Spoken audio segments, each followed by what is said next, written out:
Welcome to the Deep Dive. Today we're taking a close look at something lots of travelers grapple with, car rentals in Maui. Specifically, we're looking at August and September 2025. You've given some really valuable sources, and honestly, it looks like a treasure trove of timely info that could genuinely help optimize your travel plans, maybe save some money too. Exactly. And our goal here isn't just to read out prices. We want to dig into the why behind them. What does this actually mean for your trip? Because this deep dive, it really uncovers some, let's say, counterintuitive trends, things that Mhm. challenge what you might normally expect based on past experience. We'll connect those dots. Right, so we're looking at the current market, pricing tactics, future guesses, all based on data right up to August 24th, 2025. The aim is to give you, the listener, knowledge you can actually use, like right now or for planning ahead. Okay, let's kick off with some genuinely good news if you're heading to Maui soon. Our sources, they're showing rental car prices are pretty much at low season levels right now. That's right. We're seeing discounts across the board, prices hovering near the low end of their range over the past year. So what's driving that? Well, if we connect this to the bigger picture, it really reflects what we call shoulder season pricing.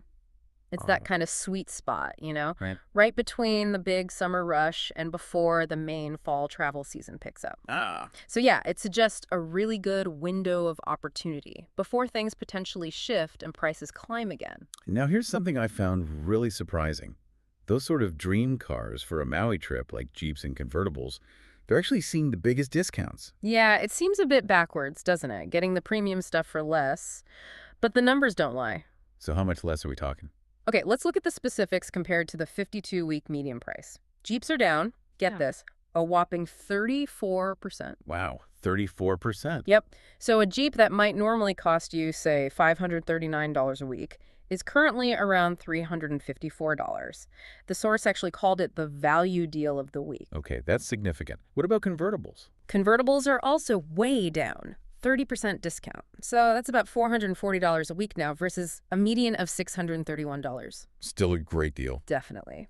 And it's not just the fun cars, standard SUVs down 29%, making them about $282 a week. And the bigger seven-seat SUVs, they're down 28%, around $416. Okay. Even the smaller cars are discounted, though not quite as dramatically. Economy and compacts are 11% off at $235. Midsize, about 7% off at $299. And I remember reading something earlier this summer about a minivan issue, something about a recall. Ah, yes, the Chrysler safety recall concern. Good news on that front, too, it seems.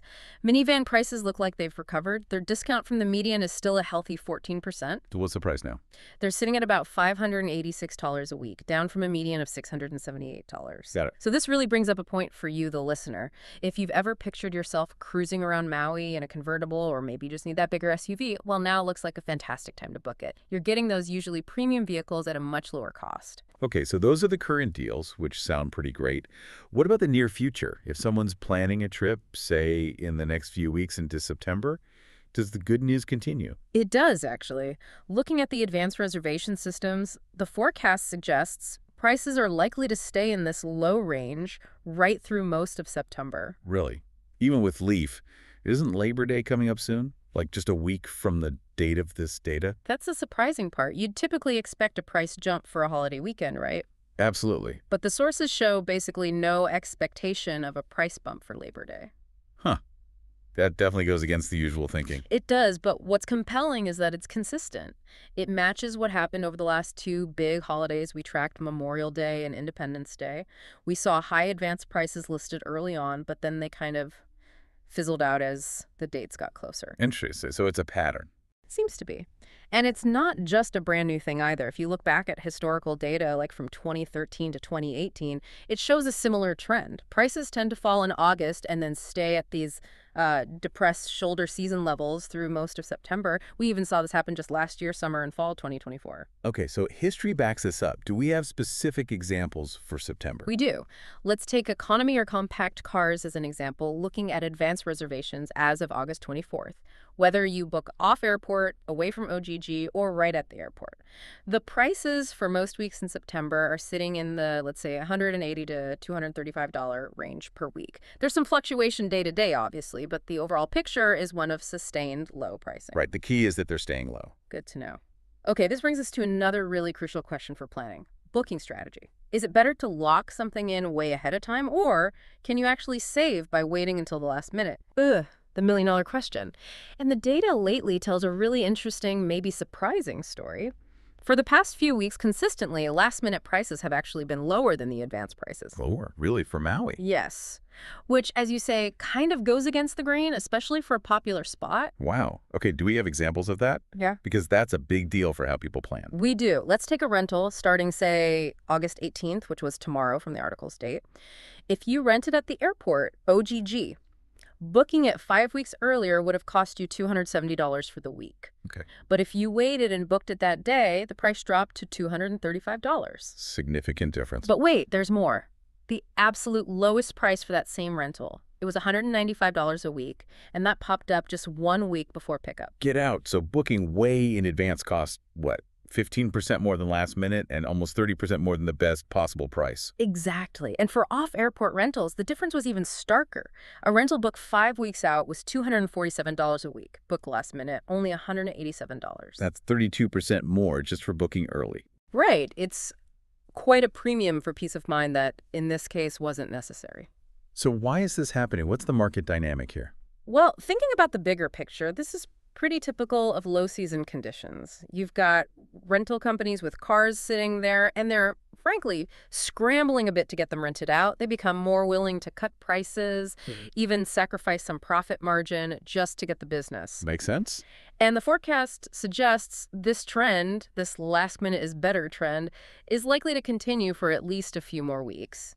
So it implies that right now, savvy travelers might actually benefit from waiting, or at least keeping a very close eye on prices as their trip gets closer. Okay, another common piece of travel advice. Renting off airport is usually cheaper, right? Saves on taxes and fees. Historically, yes, that was almost always the case. The savings came from avoiding some of those mandatory airport fees and taxes. Plus, rental companies often charge a bit extra for the sheer convenience of picking up right at the terminal.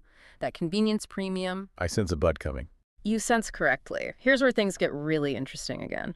Our sources show a major shift in recent months. We're seeing off-airport prices frequently higher than the airport prices. Higher. So the traditional wisdom is flipped on its head. Pretty much, yeah. It's been significantly disrupted.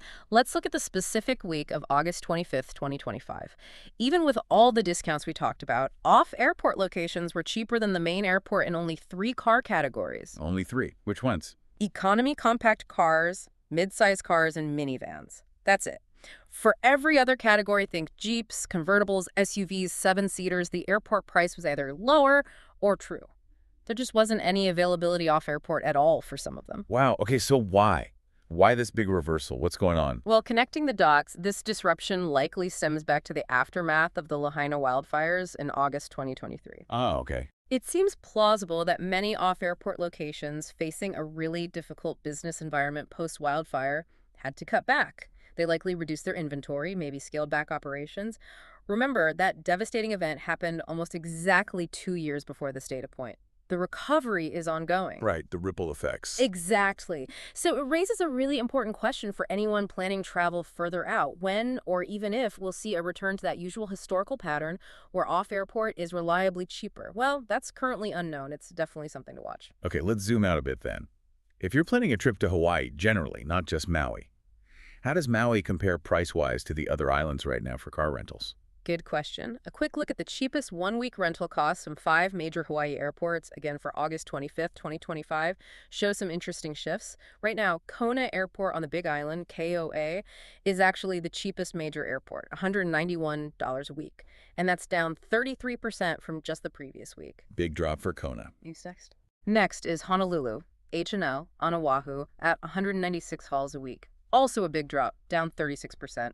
And tied with Honolulu is Maui's Kahului Airport, OGG. Also $196 again, but that's actually up 1% from the prior week. Okay, so Maui is tied for second cheapest, basically. Correct. Then you have high-low ITO, also on the Big Island at $251 a week, no change there. And the most expensive of the majors right now is Kauai's Luhiu Airport, LAH, at $264 a week, which is up 3%. That's really interesting that Maui's now tied with Honolulu. Because didn't the source say Maui used to be the cheapest pretty consistently? Exactly, that's a key point. While it's tied now, Maui held the title for the lowest price for 17 out of the last 21 weeks leading up to this point.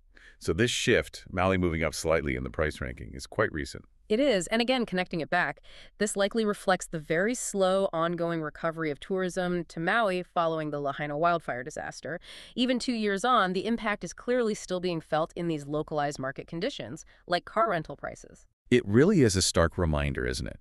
How these major events can directly influence something so specific, something that impacts your travel budget. Absolutely. It underscores why understanding the context behind the numbers is so important. Okay, so let's recap the key takeaways from this deep dive.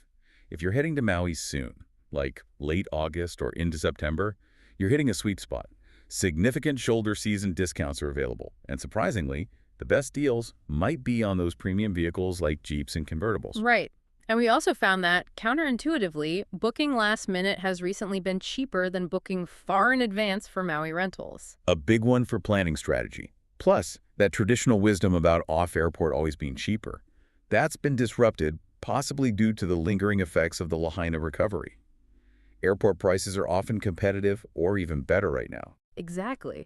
We've seen how all these factors, current market conditions, historical patterns, recent major events, they all sort of converge. They create these unique opportunities, but also challenges in the Maui car rental market. Understanding these dynamics, as we've discussed, is really key to making informed choices. It helps you save money, sure, but also just plan a better trip overall. Absolutely. It really gives you an edge. And, thinking about how much external factors like those past holiday trends or tragically natural disasters are shaping local prices, it makes you wonder, what other hidden signals might we be missing when we plan our travels elsewhere? And how can we use this kind of deep dive thinking, this digging into the why, to uncover more value and maybe build more resilient, more informed travel plans in the future? That's a great thought to end on, something definitely worth pondering for any trip you plan.